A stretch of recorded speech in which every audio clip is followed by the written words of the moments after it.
So welcome back to my channel. ಇವತ್ತು last ವ್ಲಾಗ್ನಲ್ಲಿ ಹೇಳಿದಾಗೆ ಮಂತ್ರಾಲಯಕ್ಕೆ ಹೋಗುವಂತಹ ಪ್ರಿಪ್ರೇಷನ್ ವ್ಲಾಗ್ನಿಂದ ನಾನು ವಿಡಿಯೋನ ಸ್ಟಾರ್ಟ್ ಮಾಡ್ತಾ ಇದ್ದೀನಿ. ನೋಡ್ತಾ ಇರ್ಬೋದು, ಅಲ್ಲಿಗೆ ಹೋಗ್ತಾ ಇದ್ದೀವಿ. ಇವಾಗ ಸ್ವಲ್ಪ ವೆದರು ಹೇಗಿದೆ ಅಂತ ನಿಮಗೆ ಗೊತ್ತು. ಸೊ ಹಾಗೆ ಟ್ರಾವೆಲ್ ಮಾಡ್ತಾ ಇದ್ದೀವಿ ಅಂತ ಹೇಳಿದ್ರೆ ಟ್ರೈನಲ್ಲಿ ಕೊಡೋ ಬೆಡ್ಶೀಟು ಅದನ್ನೇ ನಂಬ್ಕೊಳ್ಳೋದಕ್ಕಾಗೋದಿಲ್ಲ. ಹಾಗಾಗಿ ಕೆಳಗಡೆ ಸಪ್ರೇಟಾಗಿ ಮಕ್ಕಳಿಬ್ಬರಿಗಾದ್ರೂ ಕೆಳಗಡೆ ಹಾಸೋದಕ್ಕೆ ಹೊದ್ಕೊಳ್ಳೋದಕ್ಕೆ ಬೇಕಾಗುತ್ತೆ ಅಂತ ಪುಟಾಣಿದು 4 ರಗ್ ತೊಗೊಂಡಿದ್ದೀನಿ. ಹಾಗೆ ಅಪ್ಪ ಅಮ್ಮನ್ನು ಕರ್ಕೊಂಡು ಹೋಗೋದ್ರಿಂದ ಅವ್ರಿಗೂ ಕೂಡ ಚಳಿ ಆಗುತ್ತೆ. ವಯಸ್ಸಾದವರು ಮಕ್ಕಳು ಇದ್ದರೆ ಆದಷ್ಟು ಎಲ್ಲ ಬೆಡ್ಶೀಟ್ಗಳು, ಸ್ವೆಟರ್ಸ್ಗಳು ಮತ್ತು ಸಾಕ್ಸು, ಟೋಪಿ ಇದೆಲ್ಲ ಮ್ಯಾಂಡೇಟರಿ ತೊಗೊಂಡಿದ್ದೀನಿ. ಹಾಗೆಯೇ ಪ್ರತಿಯೊಂದು ಪ್ಯಾಕ್ ಮಾಡಬೇಕಾದ್ರೂ ಟ್ರಾನ್ಸ್ಪರೆಂಟ್ ಕವರ್ನಲ್ಲಿ ಸಪ್ರೇಟಾಗಿ ಒಬ್ಬೊಬ್ಬರದನ್ನು ಕೂಡ ಕಂಪ್ಲೀಟಾಗಿ ಪ್ಯಾಕ್ ಮಾಡಿಬಿಟ್ಟಿದ್ದೀನಿ. ನೀವು ಹಾಗೆ ಮಾಡಿದ್ರೆ ತುಂಬ ಹೆಲ್ಪ್ ಆಗುತ್ತೆ. ಇನ್ಸ್ಟಂಟ್ ಪೇನ್ಗೆ ಓಲಿನಿ ತೊಗೊಂಡಿದ್ದೀನಿ, ಎಮರ್ಜೆನ್ಸಿಗೆ ಡೋಲೋ ಟ್ಯಾಬ್ಲೆಟು, ಹಾಗೆಯೇ ಹೆಡ್ ಪೇಯ್ನ್ ಬಂದರೆ, ತಲೆನೋವು ಬಂದರೆ, ಹೆಡ್ಏಕ್ ಬಂದರೆ ಅಂತ ಹೇಳಿ ಇನ್ಸ್ಟಂಟ್ ಪೇಯ್ನ್ ಕಿಲ್ಲರ್ದು ರೋಲರ್ ಬರುತ್ತೆ, ಅದನ್ನು ತೊಗೊಂಡಿದ್ದೀನಿ. ಈ ವಿಟಮಿನ್ ಬಿ ಕಾಂಪ್ಲೆಕ್ಸ್ ಏನು ಅಂತ ಹೇಳಿದರೆ ಲಾಸ್ಟ್ ವ್ಲಾಗ್ ನೋಡಿದ್ರೆ ಗೊತ್ತಾಗಿರುತ್ತೆ. ನನ್ನ ಮಗನಿಗೆ ಸ್ವಲ್ಪ ಅಲರ್ಜಿ ಆಗಿತ್ತು, ಅದನ್ನು ಮೆಡಿಸಿನ್ ಕಂಟಿನ್ಯೂ ಮಾಡಬೇಕಿತ್ತು. ಹಾಗಾಗಿ ಅದನ್ನು ತೊಗೊಂಡಿದ್ದೀನಿ. ಇದೆಲ್ಲ ನಾವು ಹೋಗಬೇಕಾದ್ರೆ ಹಾಕೊಂಡು ಹೋಗಬೇಕಾಗಿರೋದು, ಅದನ್ನು ಕೂಡ ಪ್ಯಾಕ್ ಮಾಡಿ ಇಟ್ಬಿಟ್ಟಿದ್ದೀನಿ. ಸೊ ಎಲ್ಲ ಪ್ಯಾಕ್ ಮಾಡಿ ಅನಂತರ ಆ್ಯಸ್ ಯೂಶ್ವಲ್ ಒಂದು ದೇವಸ್ಥಾನಕ್ಕೆ ಹೋಗ್ತಾ ಇದ್ದೀವಿ ಅಂತ ಹೇಳಿದ್ರೆ ಮನೆ ಕ್ಲೀನಿಂಗು, ಪೂಜೆ ಇದ್ದೇ ಇರುತ್ತೆ. ಹಾಗೆ ಏನು ಟ್ರೈನಲ್ಲಿ ಹೋಗಬೇಕು ಅಥವಾ ಬಸ್ಸಲ್ಲಿ ಹೋಗಬೇಕು ಅಂತ ಹೇಳಿದ್ರೆ ಏನು ಆಧಾರ್ ಕಾರ್ಡ್ ಜೆರಾಕ್ಸ್ ಇದೆಯೋ ಅದನ್ನು ಒಂದು ಸೆಟ್ ಇಟ್ಕೊಳ್ಳೋದು ತುಂಬ ಬೆಟರ್ ಅನಿಸುತ್ತೆ. ನಾನು ಫಾಸ್ಟಾಗಿ ಏನೇನು ತೊಗೊಬೇಕು ನೆಸೆಸಿಟಿ ಐಟಮ್ಸು ಅಂತ ಎಲ್ಲ ಹೇಳಿದ್ದೀನಿ. ಸೊ ಎಲ್ಲ ನೀವು ಇದು ನೋಡಿಕೊಂಡು ನೀವು ಪ್ಯಾಕ್ ಮಾಡ್ಕೋಬೋದು. ಇವಾಗ ಹೇಳಿದ್ದಿಷ್ಟನ್ನು ಕೂಡ ನೀವು ಆದಷ್ಟು ಒಂದಿನ ಮುಂಚೆ ಎಲ್ಲ ರೆಡಿ ಮಾಡಿ ಇಟ್ಬಿಟ್ರೆ ಒಳ್ಳೆಯದು. ಆಮೇಲೆ ಹೋಗೋ ದಿನ ಅಂತ ಕೂಡ ನಿಮಗೆ ಇದ್ದೇ ಇರುತ್ತೆ. ಮೇಕಪ್ ಐಟಮ್ಸು ಏನು ತೊಗೊಬೇಕು ಅದನ್ನು ಸಪ್ರೇಟಾಗಿ ನಾವು ರೆಡಿ ಆದಮೇಲೆ ಅದನ್ನು ಎತ್ತಾಕೊಬೇಕು. ಆಮೇಲೆ ಮಕ್ಕಳದ್ದು ಸೋಪು, ಬ್ರಷ್ಷು, ಹಾಗೆಯೇ ಅವ್ರಿಗೆ ಬಾಡಿ ಲೋಷನ್ಗಳು ಚಳಿಗಾಲ ಆಗಿರೋದ್ರಿಂದ ಅದನ್ನು ಕೂಡ ನಾನು ಸಪ್ರೇಟಾಗಿ ಒಂದು ಕವರಲ್ಲಿ ಹಾಕ್ಕೊಂಡಿದ್ದೀನಿ. ಅದನ್ನು ನಾನು ನಿಮಗೆ ತೋರಿಸಿಲ್ಲ. ಸೊ ಎಲ್ಲವನ್ನು ಕೂಡ ಕಂಪ್ಲೀಟಾಗಿ ರೆಡಿ ಮಾಡಿಕೊಂಡು ನಾವು ಹೊರಡ್ತಾ ಇದ್ದೀವಿ. ಈ ವೆದರಲ್ಲಿ ಹೋದರೆ ಈ ಸ್ವೆಟ್ರು, ಟೋಪಿ ಇದೊಂದು ಎಕ್ಸ್ಟ್ರಾ ನಮಗೆ ಬರ್ಡನ್ ಅಂತ ಅನಿಸುತ್ತೆ. ಬಟ್ ಏನೂ ಮಾಡೋಕ್ಕಾಗಲ್ಲ. ಮಕ್ಕಳು ಕರ್ಕೊಂಡು ಹೋಗ್ತಿದ್ದೀವಿ ಅಂತ ಹೇಳಿದ್ಮೇಲೆ ನಾವೆಲ್ಲ ಪ್ರಿಕಾಷನ್ಸು ಕೂಡ ತೊಗೊಂಡು ಹೋಗಬೇಕು.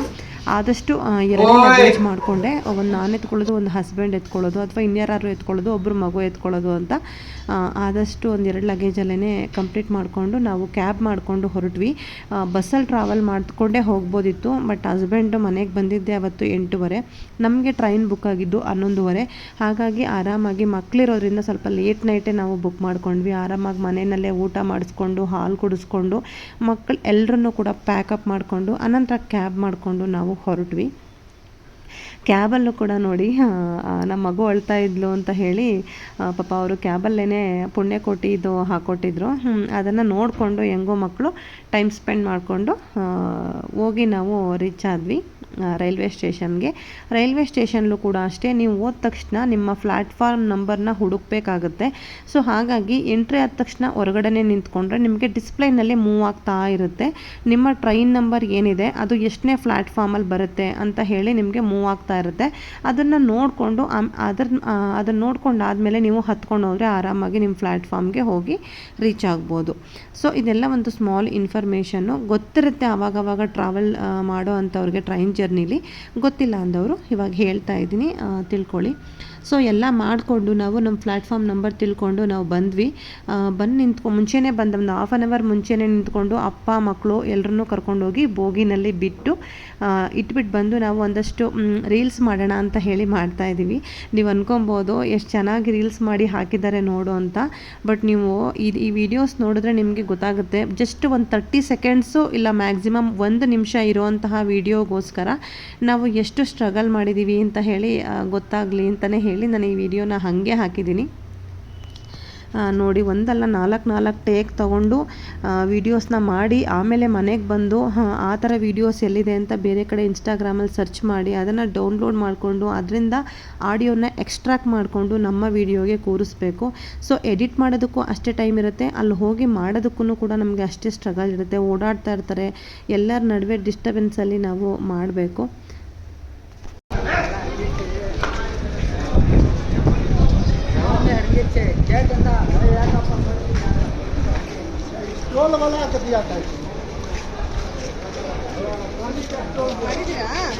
ನೋಡ್ತೀನಿ ಹೆಂಗ್ ಮಾಡಿದ್ದೀರಾ. ಸೊ ನಮ್ಮ ಅಮ್ಮನಿಗೆ ತೆಗಿಯೋಕ್ಕೆ ಕೊಟ್ಟಿದ್ವಿ, ಅದು ಸರಿಯಾಗಿ ತೆಗ್ದಿರಲಿಲ್ಲ ಅವರು.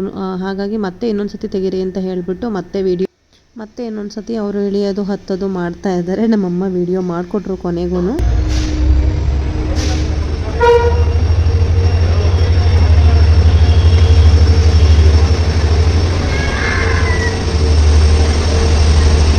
ಇವಾಗ ಇನ್ನೊಂದು ಹತ್ತಿಸ್ಬಿಡಿ ಫಸ್ಟು. ನೀವು ಇಡಕ ಬ್ಯಾಗ್ ಇರ್ಲಿ ಹತ್ತಿ ಇಲ್ಲ ಕಣ. ಆಮೇಲೆ ನಮ್ಮ ಅಮ್ಮನ ಸರಿ ನೀವು ಹೊರಡಿ, ನಾವು ಇನ್ನೊಂದು ವಿಡಿಯೋ ಮಾಡ್ಕೊಂಬರ್ತೀವಿ ಅಂತ ಅವ್ರನ್ನ ಕೂಡ ಹತ್ತಿಸಿದ್ವಿ. ಯಾಕೆಂದರೆ ಟ್ರೈನ್ ಮೂವ್ ಆಗೋದ್ರಲ್ಲಿ ಸ್ಟಾರ್ಟ್ ಆಗ್ತಾ ಇತ್ತು. ಹಾಗಾಗಿ ಅವ್ರನ್ನ ಹತ್ತಿಸಿ ಆಮೇಲೆ ನಾವೇ ವಿಡಿಯೋ ಮಾಡ್ಕೋತಾ ಇದ್ವಿ. ಆಮೇಲೂ ಮತ್ತೆ ನನ್ನ ಹಸ್ಬೆಂಡ್ ನಾನು ಇಬ್ಬರು ಹೋಗೋದನ್ನ ನಮ್ಮಮ್ಮ ವಿಡಿಯೋ ಮಾಡಲೇಬೇಕಿತ್ತು. ಅವಾಗ ಮತ್ತೆ ಹೋಗಿ ತೊಗೊಂಬರೋಕೆ ಹೋದ್ವಿ. ಅವಾಗ ಬೇರೆ ನಮ್ಮಪ್ಪ ಬೈತಾಯಿದ್ರು, ಎಷ್ಟು ವೀಡಿಯೋಸ್ ಮಾಡ್ತೀರಾ, ಎಷ್ಟು ಇದು ಮಾಡ್ತೀರಾ, ಬಂದು ಕುಂತ್ಕೊಳ್ಳೆ ಬನ್ನಿ ಟ್ರೈನ್ ಹೋಗುತ್ತೆ ಅಂತ ಬೈತಾಯಿದ್ರು. ಸೊ ಹಂಗೂ ನಮ್ಮ ಅಮ್ಮನ ಪಾಪ ಕರ್ಕೊಂಡು ಬಂದು ನಾವಿಬ್ಬರು ಬರಬೇಕು, ಆ ವಿಡಿಯೋ ಒಬ್ಬರು ಮಾಡಬೇಕಿತ್ತು. ಅದ್ರದಲ್ಲಿ ಬೇಡ ಒಳಗಡೆ ವಿಡಿಯೋ ಟ್ರೈನ್ ಒಳಗಡೆ ಮಾಡಬೇಕು ಅಂದರೆ ಒಂದು 28 ಜನ ಓಡಾಡ್ತಾ ಇರ್ತಾರೆ. ಸಪ್ರೇಟಾಗಿ ನಮಗೆ ಸ್ಪೇಸ್ ಸಿಗೋದಿಲ್ಲ, ಓಡಾಡ್ತಾನೆ ಇರ್ತಾರೆ. ಒಂದು 5 ನಿಮಿಷ ಸಿಕ್ಕೋ 30 ಸೆಕೆಂಡಲ್ಲಿ ಪಟ್ಟಂತ ವಿಡಿಯೋ ಮಾಡ್ಕೋಬೇಕು. ಸೊ ಅಷ್ಟು ಕಷ್ಟದಲ್ಲೆಲ್ಲ ವಿಡಿಯೋ ಮಾಡಿ ಹಾಕ್ತೀವಿ. ಸೊ ಯಾರ್ಯಾರು ನೋಡಿಲ್ಲ ಅವರು ಹೋಗಿ ಇನ್ಸ್ಟಾಗ್ರಾಮ್ ಅಕೌಂಟಲ್ಲಿ ನೋಡಿ. ಇದು ನನ್ನ ಯೂಟ್ಯೂಬ್ ಚಾನಲ್ಲು, ಬಟ್ ಇನ್ಸ್ಟಾಗ್ರಾಮಲ್ಲಿ ರೀಲ್ಸ್ಗಳೆಲ್ಲ ಅಪ್ಲೋಡ್ ಮಾಡ್ತಾ ಇರ್ತೀನಿ. ನೀವು ನೋಡಬೇಕು ಅಂದರೆ ಅಲ್ಲೋಗಿ ವಿಡಿಯೋ ಹಾಕಿದ್ದೀನಿ, ದಯವಿಟ್ಟು ಹೋಗಿ ನೋಡಿ ಅಂತ ಹೇಳ್ತಾ ಅನಂತರ ನಾವು ಮತ್ತೆ ನೈಟ್ ವಿಡಿಯೋ ಮಾಡಲೇ ಇಲ್ಲ.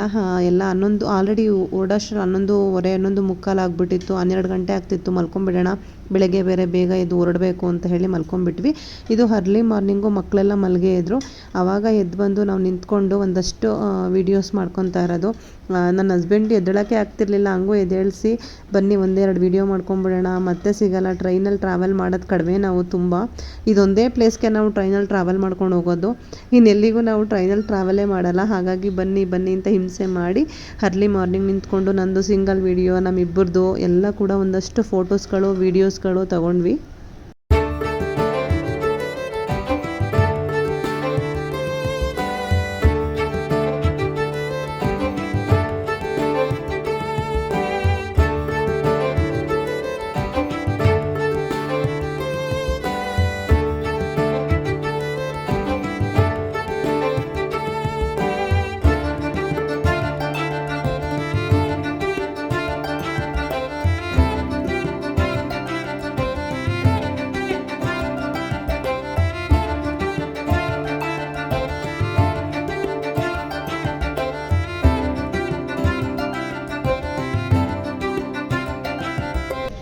ಯಪ್ಪ ದೇವರೇ, ಜನಸಾಗರ ಅಂತಲೇ ಹೇಳ್ಬೋದು. ನಾವು ಟ್ರೈನಲ್ಲಿ ಇರೋರೆಲ್ಲ ಮಂತ್ರಾಲಯದಲ್ಲಿ ಇಳಿದ ಮೇಲೆ ನಮಗೆ ಫೀಲ್ ಆಗ್ತಿತ್ತು ಎಷ್ಟು ಜನಸಾಗರ ಅಂತ. ನನ್ನ ಹಸ್ಬೆಂಡು ಮೇ ಟೈಮ್ನಲ್ಲಿ ಬಂದಿದ್ದಾರೆ, ಆವಾಗಲೂ ಹಿಂಗೆ ಇದ್ದಾರೆ. ನಾವಿಬ್ಬರು 2 ಸತಿ ಡಿಸೆಂಬರ್ ಟೈಮ್ನಲ್ಲಿ ಬಂದಿದ್ದೀವಿ ಫ್ಯಾಮಿಲಿ, ಆವಾಗಲೂ ಹಿಂಗೆ ಇದ್ದಾರೆ. ಇವಾಗ ಜುಲೈ ಟೈಮ್ನಲ್ಲಿ ಬರ್ತಾ ಇದ್ದೀವಿ, ಈಗಲೂ ಕೂಡ ಹಿಂಗೆ ಇದ್ದಾರೆ. ಅಂದರೆ ಯಾವ ರೇಂಜಿಗೆ ರಶ್ ಐತೆ ನೋಡಿ. ಇಲ್ಲೇ ಇನ್ನು ಅಲ್ಲೆಷ್ಟು ಜನ ಇರ್ತಾರೆ ಯಪ್ಪ. ಇಲ್ಲಿ ಇಲ್ದಿರೋರೆಲ್ಲ ಮಂತ್ರಾಲಯನೇ ತಾನೆ. ಮತ್ತೆ ಎಷ್ಟಿರುತ್ತೆ ಹಂಗಾದ್ರೆ ಅಲ್ಲಿ ಕ್ರೌಡು ಇವತ್ತು.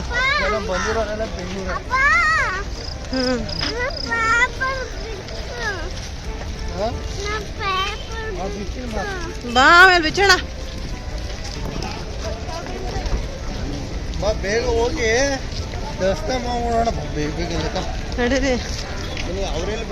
ವರ್ಷದ 365 ದಿನ ಕೂಡ ಮಂತ್ರಾಲಯಕ್ಕೆ ಹೀಗೆ ಇರುತ್ತೆ ರಶ್ಶು. ನಿಮಗೆ ಏನಪ್ಪ ಅಂದರೆ ವೀಕ್ ಡೇಸ್ನಲ್ಲಿ ಬಂದರೆ ನಿಮಗೆ ದರ್ಶನ ಮಾಡೋದಕ್ಕೆ ಒಂದು ಸ್ವಲ್ಪ ಫ್ರೀ ಆಗಿರುತ್ತೆ.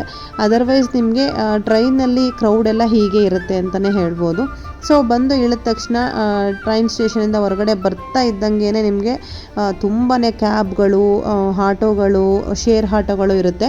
ನೀವು ಕ್ಯಾಬ್ ಯೂಸ್ ಮಾಡಿಕೊಂಡು ಸಪ್ರೇಟಾಗಿ ಹೋಗ್ತೀವಿ ಅಂತ ಹೇಳಿದ್ರೆ ಒಂದು ಕ್ಯಾಬ್ಗೆ 400 ರೂಪೀಸ್ ಕೊಟ್ಟು ನಿಮ್ಮ ಫ್ಯಾಮಿಲಿ ಸಪ್ರೇಟಾಗಿ ಹೋಗ್ಬೋದು.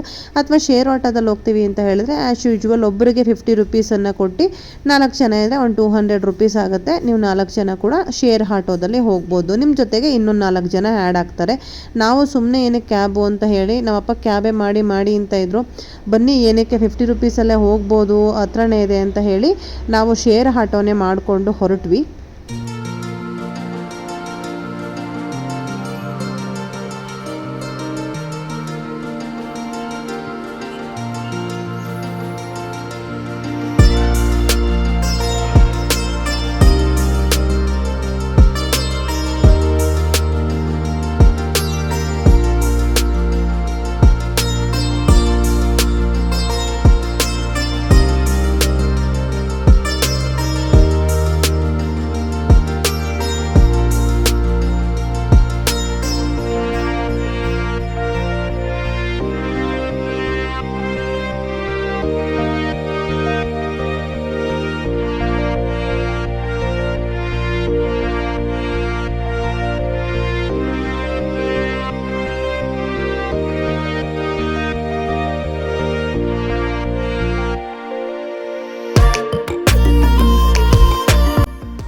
ಸೊ ಆಮೇಲೆ ಫೈನಲ್ ಆಗಿ ಶೇರ್ ಆಟೋದ ಮುಖಾಂತರ ಯೂಸ್ ಮಾಡಿಕೊಂಡು ಮಂತ್ರಾಲಯ ಬಂದು ತಲುಪಿದ್ವಿ. ತುಂಬ ಅಂದರೆ ತುಂಬ ಸಮಾಧಾನ ಆಯಿತು. ಆಲ್ಮೋಸ್ಟ್ 2.25 ವರ್ಷ ಆಗಿತ್ತು. ಈ ಡಿಸೆಂಬರ್ ಬಂದರೆ 3 ವರ್ಷ ಆಗುತ್ತೆ ನಾನು ಮಂತ್ರಾಲಯಕ್ಕೆ ಬಂದು. ತುಂಬ ಅನಿಸ್ಬಿಟ್ಟಿತ್ತು ಹೋಗಬೇಕು ಅಂತ. ಸೊ ಫೈನಲಿ ಒಂದು 3 ವೀಕ್ಸ್ ಮುಂಚೆ ಅಷ್ಟೇ ನಾವು ಬುಕ್ ಮಾಡಿದ್ದು. ಬೇಗನೆ ಬುಕ್ ಮಾಡಿಕೊಂಡು ಇನ್ನೂ ಕೂಡ ನಮಗೆ ರಿಟರ್ನ್ ಟಿಕೆಟು ಫೈನಲ್ಲೇ ಆಗಿಲ್ಲ ಹಂಗೆ ನೋಡೋಕೆ ಹೋದರೆ. ಸೊ ಆದರೂ ಕೂಡ ಬರೋವರೆಗೂ ವೇಟಿಂಗ್ ಲಿಸ್ಟ್ ಇರೋದು ಕನ್ಫರ್ಮ್ ಆಗ್ಬೋದು ಅನ್ನೋ ಧೈರ್ಯದ ಮೇಲೆ ನಾವು ಹೊರಟು ಬಂದ್ವಿ. ಒಳಗಡೆ ಬಂದ ತಕ್ಷಣ ಫಸ್ಟು ನದಿ ನೀರಿನಲ್ಲಿ ಸ್ನಾನ ಮಾಡಿಕೊಂಡು, ನಾನು ಲಾಸ್ಟ್ 2 ಸರಿನೂ ಕೂಡ ಇದೇ ನದಿ ನೀರಲ್ಲಿ ಸ್ನಾನ ಮಾಡಿಕೊಂಡು ಉರುಳು ಸೇವೆ ಮಾಡಿದ್ದೆ. ಈ ಸರಿ ಉರುಳು ಸೇವೆ ಇಲ್ಲದೆ ಇರೋದ್ರಿಂದ ಮಕ್ಕಳು ಇರೋದ್ರಿಂದ ಮಕ್ಕಳಿಗೆಲ್ಲ ಸ್ವಲ್ಪ ಅವ್ನಿಗೆ ಅಲರ್ಜಿ ಇತ್ತು. ಹಾಗಾಗಿ ನಾನು ನದಿ ಸ್ನಾನ ಮಾಡಿಸ್ತಿಲ್ಲ. ಇಲ್ಲ ಅಂದಿದ್ರೆ ಖಂಡಿತವಾಗ್ಲೂ ಮಾಡಿಸ್ತಿದ್ದೆ. ಜೊತೆಗೆ ಪ್ರವಾಹ ನೀರಾಗಿರೋದ್ರಿಂದ ಎಲ್ಲ ಕಡೆ ಕೊಚ್ಕೊಂಡು ಬಂದಿತ್ತು. ಎಲ್ಲ ಮುಳ್ಳು ಎಲ್ಲ ಓಡಾಡ್ತಾ ಇತ್ತು. ತುಂಬಾ ತುಂಗಾ ನದಿ ಅಂತೂ ಸಖತ್ತು ತುಂಬಿ ಹರಿತಾ ಇತ್ತು. ಸೊ ಹಾಗಾಗಿ ನಾವು ಅಲ್ಲಿ ಸ್ನಾನ ಮಾಡಿದಿರ ಬೇರೆ ಕಡೆ ಬಂದು ರೂಮಲ್ಲಿ ಸ್ನಾನ ಮಾಡ್ಕೊಂಡು ಫ್ರೆಶ್ ಅಪ್ ಆಗಿ ಅನಂತರ ದೇವಸ್ಥಾನಕ್ಕೆ ರೀಚ್ ಆದ್ವಿ. ನಮಗೆ ರೂಮ್ ಮಾಡಿಕೊಡ್ತೀನಿ ಅಂತ ಹೇಳಿದ್ರಲ್ಲ, ಅವ್ರ ಕಡೆಯಿಂದ ರೂಮು ಸ್ವಲ್ಪ ಲೇಟ್ ಆಯಿತು. ಅದರಿಂದ ನಾವು ಬೇರೆ ಕಡೆ ಹೋಗಿ ಫ್ರೆಶ್ ಅಪ್ ಆಗಿ ಬಂದ್ವಿ. ಬಟ್ ಆದರೆ ಅವ್ರ ಕಡೆಯಿಂದ ನಮಗೆ ಅವ್ರು ಲೇಟ್ ಮಾಡಿದ್ರಲ್ಲ ಅಂತ ನಮ್ಮನ್ನ ಡೈರೆಕ್ಟ್ ದರ್ಶನಕ್ಕೆ VIP ದರ್ಶನಕ್ಕೆ ನಮ್ಮನ್ನ ಕರ್ಕೊಂಡು ಹೋದರು. ನಾನು 2 ಸರಿ ಹೋಗಿದ್ದೀನಿ. 2 ಸರಿನಲ್ಲಿ 1 ಸರಿನೂ ಕೂಡ ಆ ಥರ ಅಷ್ಟು ಹತ್ತಿರದಿಂದ ರಾಘವೇಂದ್ರ ಸ್ವಾಮಿಗಳನ್ನ ನಾನು ನೋಡೇ ಇಲ್ಲ. ನಾರ್ಮಲ್ ಜನರಲ್ ದರ್ಶನದಲ್ಲೇ ನಾನು ನೋಡ್ಕೊಂಡು ಬರ್ತಾಯಿದ್ದೆ. ಅಟೇ ಫಸ್ಟ್ ಟೈಮ್ ನಮ್ಮ ಅಪ್ಪ ಅಮ್ಮನ ಕರ್ಕೊಂಡು ಹೋದಾಗ ಒಳಗಡೆಯಿಂದ ಬಿಟ್ಟರಲ್ಲ, ತುಂಬ ಖುಷಿಯಾಯಿತು. ಅವ್ರಿಗೆ ಏನು ಅಂತಾರೆ ನಮ್ಗೆ ಅರ್ಥ ಆಗಲಿಲ್ಲ. ಅವರೇ ಬನ್ನಿ ಕರ್ಕೊಂಡು ಹೋಗ್ತೀವಿ ಅಂತ ಅವರೇ ಹೇಳಿಬಿಟ್ಟು ಒಳಗಡೆನೇ ಕರ್ಕೊಂಡು ಹೋದ್ರು. ಜೊತೆಗೆ ₹1 ಕೂಡ ಇಸ್ಕೊಳ್ಳಿಲ್ಲ. ಅವರು ತಗೊಳ್ಳಿ ಅಂತ ನಾವೇ ಫೋರ್ಸ್ ಮಾಡಿದ್ರು ಇಲ್ಲ ಬೇಡ ಅಂದ್ಬಿಟ್ರು. ನಮಗಂತೂ ಫುಲ್ಲು ಆಶ್ಚರ್ಯ ಆಗೋಯ್ತು. ಹಂಗೆ ಇರೋ, ಏನು ಮಾಡಬೇಡ, ಹಿಂಗೆ ಹೇಳ್ಕೊ. ನಾನು ಅಪ್ಪ ಇಬ್ಬರು ಬರ್ತೀವಿ. ಲೆಟರ್ಸ್ ಎಲ್ಲ ಕಾಣಬೇಕು. ಅದು ಗಾಡಿ ಅಲ್ಲಿ ಹಿಂದ್ಗಡೆ ಬರ್ಬೇಕಾ? ಇಲ್ಲಿ ಜಲ್ದಿ ಬರ್ತೀರಾ?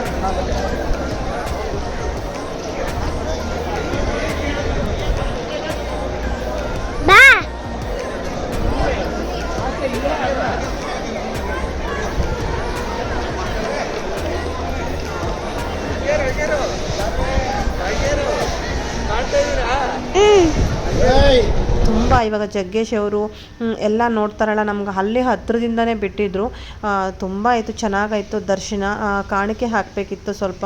ಬೇರೆಯವರು ಕೂಡ ಕಾಣಿಕೆ ಹಾಕೋಕ್ಕೂ ಕೊಟ್ಟಿದ್ರು. ಅವ್ರಿಗೂ ಒಳ್ಳೆಯದಾಗಲಿ ಅಂತ ಕೇಳಿಕೊಂಡು ನಮ್ಮ ಕಾಣಿಕೆಗಳು, ನಮ್ಮ ಏನೇನೆಲ್ಲ ಹರಕೆ ಇರುತ್ತೆ ಎಲ್ಲ ಕೂಡ ಕಾಣಿಕೆಗೆ ಹಾಕಿ ದೇವ್ರ ಹತ್ರ ನಂಗಂತೂ ಕಣ್ಣಂಚಲ್ಲಿ ನೀರೇ ಬಂದ್ಬಿಡ್ತು. ಅಲ್ಲಿ ಹತ್ರಕ್ಕೆ ಹೋದಾಗ ನಿಜವಾಗ್ಲೂ ಕಣ್ಣು ತುಂಬ್ಕೊಂಡ್ಬಿಡ್ತು.